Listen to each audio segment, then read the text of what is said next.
ನಾಳಿನ ಅಂತ್ಯ ಸಂಸ್ಕಾರದಲ್ಲಿ ಭಾಗಿಯಾಗಲಿದ್ದಾರೆ ಸಿಎಂ ಡಿಕೆ ಶಿವಕುಮಾರ್. ಹೊಳೆನರಸೀಪುರದಲ್ಲಿ ಅಂತಿಮ ದರ್ಶನಕ್ಕೆ ವ್ಯವಸ್ಥೆಯನ್ನು ಮಾಡಲಾಗಿದೆ.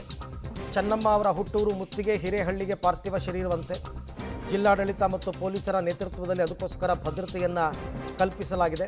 ಆಮೇಲೆ ಅಂತ್ಯಕ್ರಿಯೆ ಸ್ಥಳವನ್ನು ಕೂಡ ಪರಿಶೀಲನೆ ಮಾಡಿದ್ದಾರೆ ಅಲ್ಲಿನ ಜಿಲ್ಲಾಧಿಕಾರಿಗಳು. ಎಲ್ಲ ಕಡೆ ಈಗ ಹೊಳೆನರಸೀಪುರ, ಹರನಹಳ್ಳಿ ಮತ್ತು ಮುತ್ತಿಗೆ ಎಲ್ಲ ಕಡೆಯಲ್ಲೂ ಕೂಡ ಹೋಗ್ತಕ್ಕಂಥದ್ದು ಪ್ಲ್ಯಾನ್ ಮಾಡಿಕೊಂಡಿದ್ದಾರೆ. ಗೊತ್ತಿರೋ ಹಾಗೆ ನಮ್ಮ ಮಾಜಿ ಪ್ರಧಾನಮಂತ್ರಿಯವರಾದ ದೇವೇಗೌಡಜಿಯವರ ಧರ್ಮಪತ್ನಿಯವರು ಚೆನ್ನಮ್ಮಾಜಿಯವರ ದೇಹಾಂತ್ಯವಾಗಿದೆ. ಹಾಗಾಗಿ ಅದಕ್ಕೆ ಎಲ್ಲ ನಮ್ಮ ಜಿಲ್ಲಾಡಳಿತ ಸಕಲ ಸಿದ್ಧತೆಯನ್ನು ನಡೆಸಿದೆ. ನಮ್ಮ ಹಾಸನ ಜಿಲ್ಲೆ ಸಂಪೂರ್ಣ ಸಂತಾಪವನ್ನು ವ್ಯಕ್ತಪಡಿಸುತ್ತಾ ಈಗ ನಮ್ಮ ತಯಾರಿಯಲ್ಲಿ ನಾವು ಹೆಚ್ಚಿನ ಜನನ ಬರೋ ನಿರೀಕ್ಷೆ ಇದೆ. ಹಾಗಾಗಿ ಎಲಿಪ್ಯಾಡ್ಸ್ ಒಂದು 5 ಎಲಿಪ್ಯಾಡ್ಗಳನ್ನು ತಯಾರು ಮಾಡಿದ್ದಾವೆ. ಈಗ ಆಲ್ರೆಡಿ ಈಗ ನಾವು ಹರದನಹಳ್ಳಿಯಲ್ಲಿ ಈಗ ಇದ್ದೇವೆ, ಅಲ್ಲಿ ಒಂದು ಎಲಿಪ್ಯಾಡ್ ವೀಕ್ಷಣೆಯನ್ನು ಮಾಡ್ತಾ ಇದ್ದಾವೆ. ಸೊ ಇನ್ನೊಂದು ಎಲಿಪ್ಯಾಡ್ ಪಕ್ಕದಲ್ಲಿಯೂ ಸಹ ನಾವು ತಯಾರು ಮಾಡ್ತಾ ಇದ್ದೇವೆ. ಇನ್ನು ಹೊಳೆನರಸೀಪುರದಲ್ಲಿ 3 ಎಲಿಪ್ಯಾಡ್ಸ್ ಇದೆ. ಗಣ್ಯರು ಮತ್ತು ಅತಿ ಗಣ್ಯರು ಬರೋ ನಿರೀಕ್ಷೆ ಇರೋದ್ರಿಂದ ಈಗ ಎಲ್ಲ ವ್ಯವಸ್ಥೆನ ಮಾಡಿದ್ದೇವೆ. ಇವತ್ತು ಪಾರ್ಥಿವ ಶರೀರ ನಮ್ಮ ಚನ್ನರಾಯ ಪಟ್ಟಣ ಮುಖಾಂತರ, ರಸ್ತೆ ಮುಖಾಂತರ ಹಾಸನವನ್ನು ಪ್ರವೇಶ ಮಾಡಲಿದೆ. ಅಲ್ಲಿಂದ ಡೈರಿ ಸರ್ಕಲ್, NR ಸರ್ಕಲ್, ಅಲ್ಲಿಂದ ಹೊಸಳ್ಳಿಗೆ ಬರುತ್ತೆ.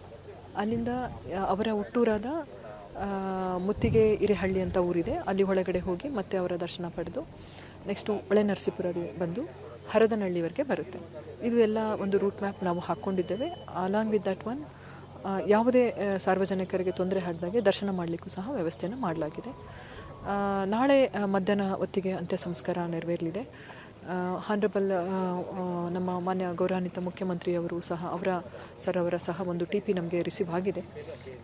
3 ಗಂಟೆಗೆ ಅವರ ಆಗಮನ ಆಗಲಿದೆ. ಮತ್ತು ಇತರ ಗಣ್ಯರ TPಗಳನ್ನು ನಾವು ನಿರೀಕ್ಷೆ ಮಾಡ್ತಾ ಇದ್ದೇವೆ. ಬಟ್ ಈಗ ಸದ್ಯಕ್ಕೆ ಎಲ್ಲ ವ್ಯವಸ್ಥೆಯನ್ನು ನಾವು ಮಾಡಿಕೊಂಡಿದ್ದೇವೆ. ಈಗ ಆಲ್ರೆಡಿ ನಾವು ಎಲ್ಲ ಜಿಲ್ಲಾ ಮಟ್ಟದ ಅಧಿಕಾರಿಗಳೊಂದಿಗೆ SP ಮತ್ತು ಜಿಲ್ಲಾ ಮಟ್ಟದ ಅಧಿಕಾರಿಗಳೊಂದಿಗೆ ಸಭೆಯನ್ನು ನಡೆಸಲಾಗಿದೆ.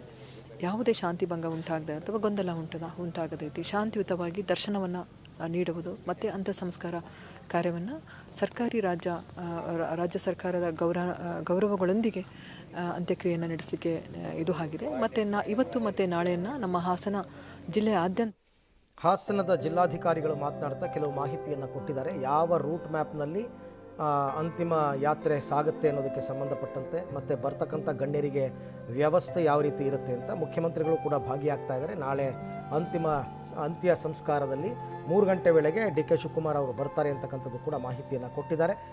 ಸೊ ಹಾಗಾಗಿ ನಾಳೆ ಸಾಯಂಕಾಲದ ತನಕನೂ ಕೂಡ ಈ ಎಲ್ಲ ಕಾರ್ಯಗಳು ಆಗುತ್ತೆ, ನೆರವೇರುತ್ತೆ. ಇವತ್ತಿನದ್ದು ಕೇವಲ ಅಂತಿಮ ಯಾತ್ರೆ ಮಾತ್ರ. ಅಂತಿಮ ಯಾತ್ರೆ ಮತ್ತು ಅಂತಿಮ ದರ್ಶನ ಇಷ್ಟು. ಬಟ್ ಅದು ಟ್ರಾವೆಲ್ ಟೈಮ್ ತಗೊಳುತ್ತಲ್ಲ ನಿನಗೆ, ಅಲ್ಲಿಂದ ಟ್ರಾವೆಲ್ ಆಗಿ ಬರೋದಕ್ಕೆ. ಅದರ ಪ್ರಕಾರನೇ ಜಿಲ್ಲಾಡಳಿತ ಕೂಡ ಎಲ್ಲ ಸಿದ್ಧತೆಯನ್ನು ಮಾಡಿಕೊಂಡು ಪೊಲೀಸ್ ಭದ್ರತೆ, ಯಾಕೆಂದರೆ VIP ಮೂಮೆಂಟ್ಸ್ ಎಲ್ಲ ತುಂಬ ಇರುತ್ತೆ ನಾಳೆ, VIP ಮೂಮೆಂಟ್ಸ್.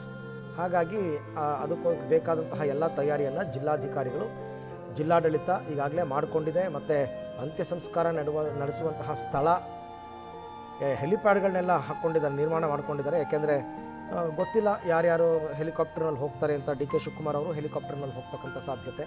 ಹಾಗಾಗಿ ಅದಕ್ಕೆ ಬೇಕಾದ ಎಲ್ಲ ವ್ಯವಸ್ಥೆಗಳನ್ನು ಮಾಡಿರ್ತಕ್ಕಂಥದ್ದನ್ನು ತಾವು ಗಮನಿಸ್ತಾ ಇದ್ದೀರಾ. ಬೆಂಗಳೂರಿನಿಂದ ಹೊರಟಿರ್ತಕ್ಕಂಥ ಅಂತಿಮ ಯಾತ್ರೆ ಈಗ ಹಾಸನದತ್ತ ಹೋಗ್ತಾ ಇದೆ. ಹೆಚ್ಚು ಕಡಿಮೆ ಕುಣಿಗಲ್ ತನಕನೂ ಈಗ ಯಾತ್ರೆ ಹೋಗಿರ್ತಕ್ಕಂಥದ್ದು. ಅದಾದ ನಂತರ ನಿಮಗೆ ಮುಂದೆ ಅಲ್ಲಲ್ಲಿ ಕೆಲವು ಗ್ರಾಮಗಳು ಬಂದಂತಹ ಸಂದರ್ಭದಲ್ಲಿ ಅಂತಿಮ ದರ್ಶನಕ್ಕೆ ಅಂತಂದ್ಬಿಟ್ಟು ವಾಹನವನ್ನು ನಿಲುಗಡೆ ಮಾಡ್ತಾ ಇದ್ದಾರೆ. ನಿಲುಗಡೆ ಮಾಡಿ ಅಂತಿಮ ದರ್ಶನ ಎಲ್ಲ ಒಂದೊಂದು 5 ನಿಮಿಷ 10 ನಿಮಿಷ ಅಷ್ಟೇ, ಅದಕ್ಕಿಂತ ಜಾಸ್ತಿ ಇಲ್ಲ. 5 ನಿಮಿಷ ನೋಡೋರೆಲ್ಲ ನೋಡ್ಕೋಬಹುದು, ಅಂತಿಮ ದರ್ಶನವನ್ನು ಪಡೆಯೋರು ಪಡಿಬಹುದು. ಅದಾದ ನಂತರ ಮುಂದಕ್ಕೆ ಜರ್ನಿ ಮುಂದುವರಿಯುತ್ತೆ.